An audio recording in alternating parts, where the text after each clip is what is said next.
In this video, we will learn how to install replace cars in GTA 5. In LSPDFR GTA 5, in order to install replace cars, all you need to do is firstly open up your browser. From here, type LSPDFR, then hit enter.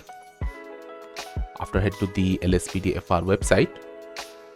From the website, you need to head into the mods tab. In here, you'll click on downloads. After clicking on downloads, head to the vehicle models. In here you will find various types of different police cars that you can download and replace. So just click on any one of them. So for instance, we'll download this vehicle mod. Click on download this file.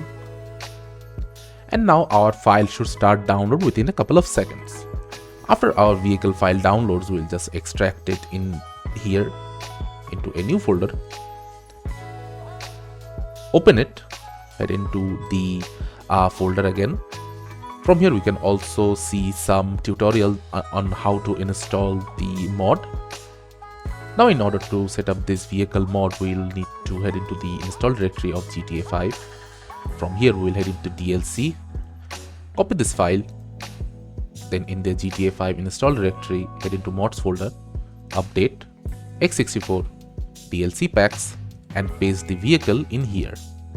And now in order to complete this setup, we'll need to head into the mods folder, then head into update, then update.rpf, common, data, then scroll down until we find the DLC list.xml, then scroll down.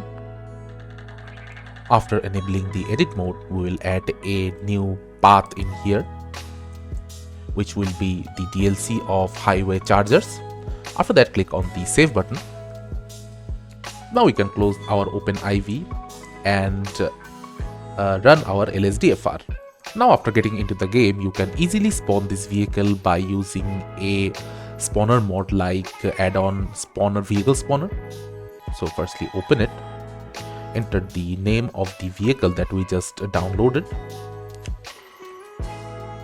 then hit enter. Now the vehicle has spawned. So this is how you can easily set up replacement mods for your LSPDFR and enjoy the game as you please. Thank you for watching. Subscribe to our Topical Talks channel for more videos.